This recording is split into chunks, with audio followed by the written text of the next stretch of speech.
7 de setembro, sejam muito bem-vindos ao Plano Anual de Leitura da Bíblia com Rosânia. Milana. Hoje nós vamos começar o livro de Daniel, o último profeta dos profetas maiores, né? Nós vamos ler do capítulo 1 ao capítulo 3. Vamos lá? Os jovens israelitas na corte de Nabucodonosor. No terceiro ano de Joaquim como rei de Judá, o rei Nabucodonosor da Babilônia atacou Jerusalém e os seus soldados cercaram a cidade. Deus deixou que Nabucodonosor conquistasse a cidade e também que pegasse alguns objetos de valor que estavam no templo. Nabucodonosor levou esses objetos para a Babilônia e mandou colocá-los no templo do seu Deus, na sala do tesouro. O rei Nabucodonosor chamou Aspenaz, o chefe dos serviços do palácio, e mandou que escolhessem entre os prisioneiros israelitas alguns jovens da família do rei e também das famílias nobres. Todos eles deviam ter boa aparência e não ter nenhum defeito físico. Deviam ser inteligentes, instruídos e ser capazes de servir no palácio. E precisariam aprender a língua e estudar os escritos dos babilônios. O rei mandou também que os jovens israelitas recebessem todos os dias a mesma comida e o mesmo vinho que ele. O rei comia e bebia. Depois de 3 anos de preparo, esses jovens deviam começar o seu serviço no palácio. Entre os que foram escolhidos estavam Daniel, Ananias, Misael e Azarias, todos da tribo de Judá. Aspenaz lhes deu outros nomes, isso é, Beltesazar, Sadraque, Mesaque e Abednego. Daniel resolveu que não iria ficar impuro por comer a comida e beber o vinho que o rei dava. Por isso foi pedir a Aspenaz que o ajudasse a cumprir o que havia resolvido. Deus fez com que Aspenaz fosse bondoso com Daniel e tivesse boa vontade para com ele. Mas Aspenaz tinha medo do rei e por isso disse a Daniel: Foi o rei, o meu senhor, quem resolveu o que vocês devem comer e beber. Se ele notar que vocês estão menos fortes e sadios do que os outros jovens, ele será capaz de me matar. E vocês serão os culpados. Aí Daniel foi falar com o guarda, a quem Aspenaz havia encarregado de cuidar dele, de Ananias, de Misael, de Azarias e de Azarias. Daniel disse a ele: Quero pedir que o Senhor faça uma experiência com a gente. Durante 10 dias, dê-nos somente legumes para comer e água para beber. No fim dos 10 dias, faça uma comparação entre nós e os jovens que comem a comida do rei. Então, dependendo de como estivermos, o Senhor fará com a gente o que quiser. O guarda concordou e durante 10 dias fez a experiência com eles. Passados 10 dias, os 4 jovens israelitas estavam mais sadios e mais fortes do que os outros jovens que comiam a comida do rei. Aí o guarda tirou a comida e o vinho que deviam ser servidos aos 4 jovens e só lhes dava legumes para comer. Deus deu aos 4 jovens um conhecimento profundo dos escritos e das ciências dos babilônios, mas a Daniel deu também o dom de explicar visões e sonhos. No fim dos 3 anos de preparo que o rei Nabucodonosor tinha marcado, Aspenaz levou todos os jovens até a presença do rei. Este falou com eles, e entre todos não haviam quem se comparasse com Daniel, Ananias, Misael e Azarias. Por isso ficaram trabalhando no palácio. Todas as vezes que o rei fazia perguntas a respeito de qualquer assunto que exigisse inteligência ou conhecimento, descobria que os 4 eram 10 vezes mais inteligentes do que todos os sábios e adivinhos de toda a Babilônia. E Daniel ficou no palácio real até o ano em que o rei Ciro começou a governar a Babilônia. Capítulo 2. O sonho de Nabucodonosor. No segundo ano de Nabucodonosor, como rei da Babilônia, ele teve uns sonhos que o deixaram tão preocupado que não podia dormir. Então mandou chamar os sábios, os adivinhos, os feiticeiros e os astrólogos para que eles explicassem os sonhos. Quando chegaram, eles se apresentaram diante do rei e ele lhes disse: Tive um sonho que me deixou muito preocupado e não vou ficar sossegado enquanto não souber o que ele quer dizer. Eles disseram ao rei na língua aramaica: Que o rei viva para sempre. Pedimos que o Senhor nos conte o sonho e aí nós lhe diremos o que ele quer dizer. Mas o rei respondeu: Eu já resolvi que vocês têm de me contar o sonho e também explicar o que ele quer dizer. Se não puderem fazer isso, vocês serão todos cortados em pedaços e as suas casas serão completamente arrasadas. Mas, se me contarem o sonho e explicarem o que ele quer dizer, eu lhes darei presentes, prêmios e muitas honras. Portanto, digam o que foi que eu sonhei e que o sonho quer dizer. E todos os sábios disseram de novo: conte o Senhor o sonho, e aí nós lhe diremos o que ele quer dizer. Mas o rei insistiu: eu sei o que vocês estão fazendo.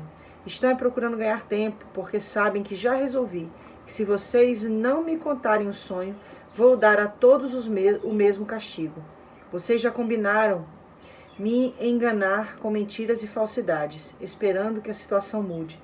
Conte-me o sonho e então eu saberei que também poderão explicar o que ele quer dizer. Os sábios deram ao rei esta resposta: não há ninguém no mundo que seja capaz de fazer o que o Senhor quer. Nunca houve nenhum rei, por mais forte e poderoso que fosse, que tivesse exigido uma coisa dessa dos seus sábios, adivinhos ou astrólogos. O que o Senhor está querendo é impossível. Não existe quem possa atender o seu pedido, a não ser os deuses, e eles não moram com a gente aqui na terra. O rei ficou tão furioso que mandou matar todos os sábios da Babilônia. A ordem foi publicada, e então foram buscar Daniel e seus companheiros para que eles também fossem mortos. Deus revela a Daniel o que o sonho quer dizer.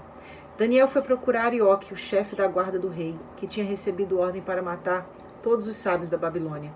Com muito jeito e cuidado, Daniel perguntou a Arioque: por que foi que o rei deu uma ordem tão dura assim? Arioque explicou o que havia acontecido.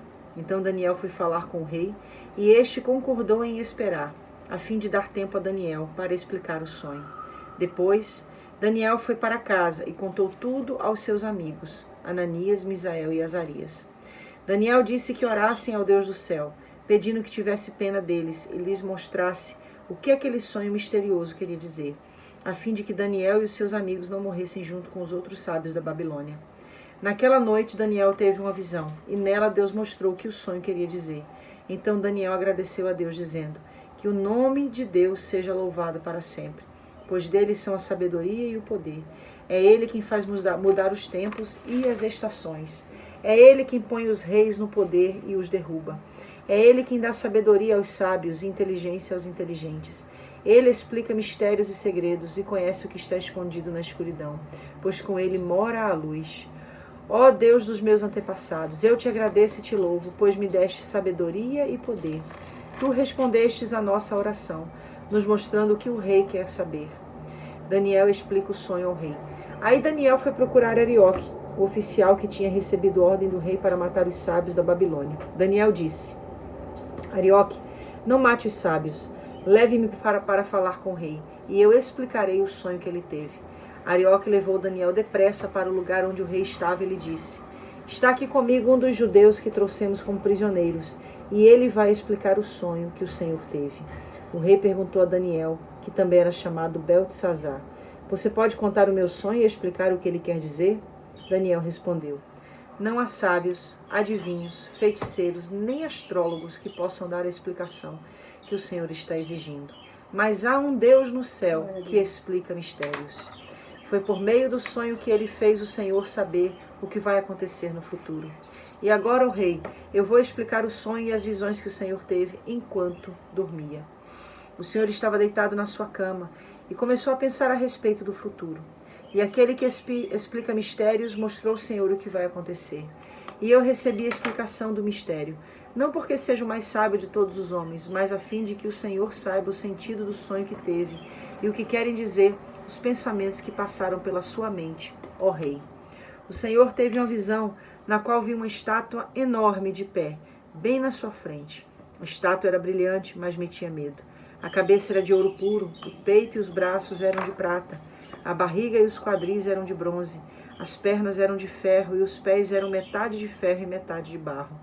Enquanto o Senhor estava olhando, uma pedra se soltou de uma montanha sem que ninguém a tivesse empurrado. A pedra caiu em cima dos pés da estátua e os despedaçou. E imediatamente o ferro, o barro, o bronze, a prata e o ouro viraram pó, como o pó que se vê no verão, quando se bate o trigo para separá-lo da palha. O vento levou tudo embora, sem deixar nenhum sinal. Mas a pedra cresceu e se tornou uma grande montanha, que cobriu o mundo inteiro. Foi este o sonho, e agora eu vou explicá-lo para o Senhor. Ó rei, o Senhor é o mais poderoso de todos os reis, e foi o Deus do céu quem o fez rei. Ele lhe deu poder, autoridade e honra. Ele deu ao Senhor o domínio em todo o mundo sobre os seres humanos, os animais e as aves. O Senhor é a cabeça feita de ouro. Depois do seu reino haverá outro, que não será tão poderoso como o seu. E depois desse reino haverá outro ainda, um reino de bronze, que dominará o mundo inteiro. Depois virá um quarto reino, e este será forte como o ferro, que quebra e despedaça tudo. E assim como o ferro que quebra tudo, esse reino destruirá completamente todos os outros reinos do mundo. Na estátua que o Senhor viu, os pés e os dedos dos pés eram metade de ferro e metade de barro. Isso quer dizer que esse reino será dividido, mas terá alguma coisa de força, da força do ferro, pois como o Senhor viu, o ferro estava misturado com o barro. Os dedos dos pés eram metade de ferro e metade de barro. Isso quer dizer que o reino, por um lado, será forte, mas por outro será fraco. O Senhor, ó rei, viu que o ferro estava misturado com barro, e isso quer dizer que os reis procurarão unir os seus reinos por meio de casamentos. Mas como o ferro e o barro não se unem, assim também esses reinos não ficarão unidos. No tempo desses reis, o Deus do céu fará aparecer um reino que nunca será destruído, nem será conquistado por outro reino. Pelo contrário, esse reino acabará com todos os outros e durará para sempre. É isso que quer dizer. A pedra que o rei viu soltar-se da montanha sem que ninguém a tivesse empurrado, e que despedaçou a estátua feita de bronze, ferro, prata, barro e ouro, o grande Deus está revelando ao Senhor o que vai acontecer no futuro. Foi este o sonho que o Senhor teve, e esta é a explicação certa. A recompensa de Daniel. Então o rei Nabucodonosor se ajoelhou diante de Daniel e encostou o rosto no chão, e depois ordenou que fossem apresentados a Daniel sacrifícios e incenso. E ele disse a Daniel: o Deus que vocês adoram é de fato o mais poderoso de todos os deuses, e é o Senhor de todos os reis. Eu sei que é Ele quem explica mistérios, pois você me explicou este sonho misterioso. Em seguida, o rei colocou Daniel como alta autoridade do reino e lhe deu também muitos presentes de valor. Ele pôs Daniel como governador da província da Babilônia e o fez chefe de todos os sábios do país. A pedido de Daniel, o rei pôs Sadraque, Mesaque e Abednego como administradores da província da Babilônia, mas Daniel ficou na corte real. A estátua de ouro. O rei Nabucodonosor mandou fazer uma estátua que media 27 metros de altura, por 2,70 metros de largura, e ordenou que a pusessem na planície de Durá, na província da Babilônia. Depois ordenou que todos os governadores regionais, os prefeitos, os governadores das províncias, os juízes, os tesoureiros, os magistrados, os conselheiros e todas as outras autoridades viessem à cerimônia de inauguração da estátua. Todos eles vieram e ficaram de pé em frente da estátua para a cerimônia de inauguração. Aí o encarregado de anunciar o começo da cerimônia disse em voz alta: povos de todas as nações, raças e línguas, quando ouvirem o som das trombetas, das flautas, das cítaras, das liras, das harpas e dos outros instrumentos musicais, ajoelhem-se todos e adorem a estátua de ouro que o rei Nabucodonosor mandou fazer. Quem não se ajoelhar e não adorar a estátua será jogado na mesma hora numa fornalha acesa. Assim, logo que os instrumentos começaram a tocar, todas as pessoas que estavam ali se ajoelharam e adoraram a estátua de ouro. A desobediência dos amigos de Daniel. Foi nessa hora que alguns astrólogos aproveitaram a ocasião para acusar os judeus. Eles disseram ao rei Nabucodonosor: que o rei viva para sempre. O Senhor deu a ordem seguinte: quando ouvirem o som dos instrumentos musicais, todos se ajoelharão e adorarão a estátua de ouro. Quem desobedecer a essa ordem será jogado numa fornalha acesa. Ora, o Senhor pôs como administradores da província da Babilônia alguns judeus. Esses judeus, Sadraque, Mesaque e Abednego, não respeitam o Senhor, não prestam culto ao Deus do Senhor, nem adoram a estátua de ouro que o Senhor mandou fazer. Ao ouvir isso, Nabucodonosor ficou furioso e mandou chamar Sadraque, Mesaque e Abednego. Eles foram levados para o lugar onde o rei estava, e ele lhes disse: é verdade que vocês não prestam culto ao meu Deus, nem adoram a estátua de ouro que eu mandei fazer? Pois bem, será que agora vocês estão dispostos a se ajoelhar e a adorar a estátua, logo que os instrumentos musicais começarem a tocar? Se não, vocês serão jogados na mesma hora numa fornalha acesa. E quem é o Deus que os poderá salvar? Sadraque, Mesaque e Abednego responderam assim: ó rei, nós não vamos nos defender, pois se o nosso Deus, a quem adoramos, quiser, ele poderá nos salvar da fornalha e nos livrar do seu poder, ó Rei. E mesmo que o nosso Deus não nos salve, o Senhor pode ficar sabendo que não prestaremos culto ao seu Deus, nem adoraremos a estátua de ouro que o Senhor mandou fazer. Os 3 moços na fornalha acesa. Ao ouvir isso, Nabucodonosor ficou furioso com os 3 jovens e, vermelho de raiva, mandou que se aquecesse a fornalha 7 vezes mais do que de costume. Depois mandou que os seus soldados mais fortes amarrassem Sadraque, Mesaque e Abednego e o jogassem na fornalha. Os 3 jovens, completamente vestidos com seus mantos, capas, chapéus e todas as outras roupas, foram amarrados e jogados na fornalha. A ordem do rei tinha sido cumprida e a fornalha estava mais quente do que nunca. Por isso as labaredas mataram os soldados que jogaram os 3 jovens lá dentro. E amarrados, Sadraque, Mesaque e Abednego caíram na fornalha. De repente, Nabucodonosor se levantou e perguntou muito espantado aos seus conselheiros: não foram 3 os homens que amarramos e jogamos na fornalha? Sim, senhor, responderam eles. Como é que, então, estou vendo 4 homens andando soltos na fornalha? Perguntou o rei. Eles estão passeando lá dentro sem sofrerem nada, e o 4º homem parece um anjo. Aí o rei chegou perto da porta da fornalha e gritou: Sadraque, Mesaque, Abednego, servos do Deus Altíssimo, saiam daí e venham cá. Os 3 saíram da fornalha, e todas as autoridades que estavam ali chegaram perto deles e viram que o fogo não havia feito nenhum mal a eles. As labaredas não tinham chamuscado nenhum cabelo da sua cabeça. As suas roupas não estavam queimadas e eles não estavam com cheiro de fumaça. O rei gritou: que o Deus de Sadraque, Mesaque e Abednego seja louvado. Ele enviou o seu anjo e salvou os seus servos que confiam nele. Eles não cumpriram a minha ordem, pelo contrário, escolheram morrer em vez de se ajoelhar e adorar um Deus que não era o deles. Por isso, ordeno que qualquer pessoa, seja qual for a sua raça, nação ou língua, que insultar o nome do Deus de Sadraque, Mesaque e Abednego seja cortada em pedaços, e que a sua casa seja completamente arrasada, pois não há outro Deus que possa salvar como este. Então o rei Nabucodonosor colocou os 3 jovens em cargos ainda mais importantes na província da Babilônia. Uau, eu estava lendo e arrepiando todinha. Eu não vou falar muito sobre Daniel, porque essa semana a gente começa a nossa conferência apostólica. Nossa, vai ser um chamuscado, né? E tem muita coisa, obviamente, ardendo no meu coração. Serão 3 ministrações, né? Umas 10, outras 14, outras 18. E o tema da conferência fala dos desafios da igreja do século XXI. E está dentro do capítulo 3 do livro de Daniel.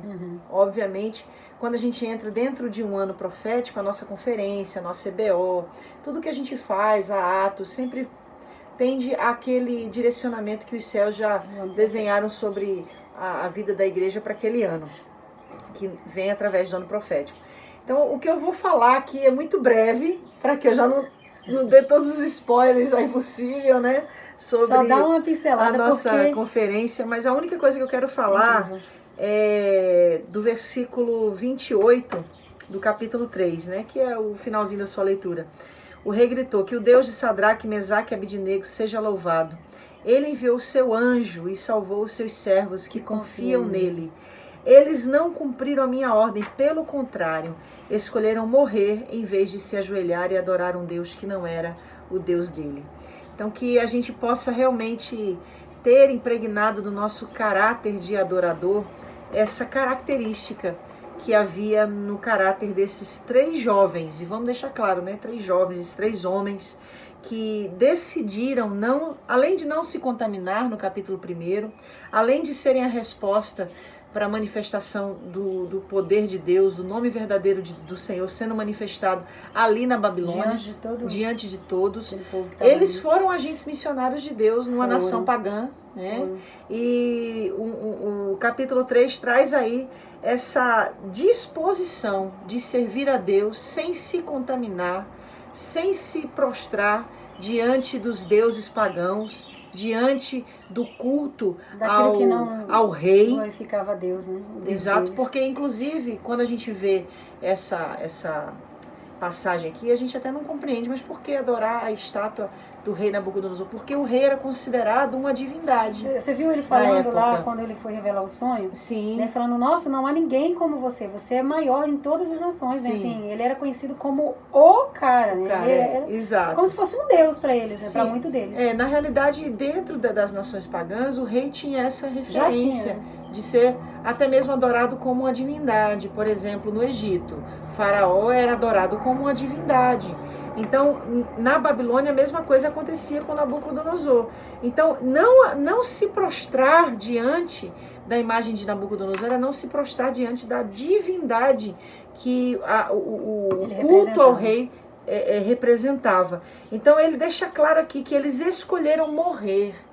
Ou seja, o nível de renúncia, a disposição de manifestar o nome do Senhor, de glorificar o nome do Senhor, era tão grande que eles escolheram a morte em vez de se ajoelhar e adorar um Deus que não era o Deus deles. Mas também, né, você olha aí, o rei chama os sábios para poder falar aquilo que ele sonhou, sem ele contar o que ele sonhou. Olha aí. Aí Daniel, né, Sadraque, né? Sim. O nome que foi dado para ele. Beltesazar. Isso. Exatamente. Ele... Não, deixa, eu vou fazer isso, né? Porque ele cria tanto em Deus, sim. Ele sabe, não, porque o meu Deus do céu, ele faz isso. Sim. E tipo assim, né, olha o comportamento de Daniel, né? Olha a fé que ele tinha nesse Deus. Sim. Então ele sabia que que é fornalha, né? Perto de um Deus que revela aquilo que só uma pessoa ali sabe, né? Sabe. Quer dizer, é como se fosse, pô, ele cria mesmo. E ele cria por quê? Porque ele se permitia crer, ele se permitia ter essas respostas dos céus através dessa vida de oração, através da vida de renúncia, através dessa vida de posicionamento, no matter what. Não importa o que vai acontecer. Eu creio, eu oro, eu não me contamino. Aí você vê ali ele falando com o guarda, né, com o soldado, vamos fazer um teste de 10 dias. Ele já sabia do resultado, porque ele confiava em Deus. Ele sabia que ele ia destacar comendo legumes, ao invés de comer a comida do rei. Então ele já sabia do resultado. Então é como se ele desse ferramentas para Deus trabalhar através dele para honrar o nome de Deus. Então no final era honrar o nome de Deus. O final de todo o comportamento de Daniel e dos amigos de Daniel era: Deus será honrado, se ele quiser. Que foi o que aconteceu na fornalha. Que inclusive eles dizem, né, eu acho muito linda essa passagem, né, que é o título da nossa conferência, né, que ele fala no capítulo 2, no capítulo 3, versículo 17. Ó rei, nós não vamos nos defender, pois se o nosso Deus, a quem adoramos, quiser, ele poderá nos salvar da fornalha e nos livrar do seu poder, ó rei. E mesmo que o nosso Deus não nos salve, o Senhor pode ficar sabendo que não prestaremos culto ao seu Deus. Ou seja, ele queria tanto que independia do que Deus fosse fazer com eles, se ia livrar eles ou não. Essa era uma fé, minha irmã. É uma fé que ela está além. É incondicional, independente de Deus responder como eu espero ou não. Ela está além do que Deus quer fazer, do que você espera que Deus faça. Ela está dentro do que Deus quer fazer. Do que Deus fazer. Muito bom isso aí. Chega, senão a gente vai falar demais hoje. Se você não fez sua inscrição ainda para a Conferência Apostólica, corre lá. Vai ter a presencial, tá bom? Vai ser sábado, dia 12 de setembro, às 10 da manhã, às 14 e às 18. Lembrando que nós estamos falando do ano anual, do ano do calendário de 2020, porque como isso aqui vai ficar gravado no YouTube, né? Então nós estamos falando de 2020. Vai que você vê esse vídeo lá em 2025, se você tiver voltado. Então, fica aí o convite. Você que ainda não fez a sua inscrição, porque não vai conseguir estar presencial, ou porque está em outra cidade, em outro estado, em outro país, pode fazer a inscrição para assistir online. Mesmo que você vá trabalhar no dia, você vai ter disponível o conteúdo para que você esteja assistindo posteriormente. Mas não perde essa oportunidade de ser abençoado com a palavra do Senhor, tá bom? Te esperamos. Até amanhã, em Daniel, do capítulo 4 ao 6.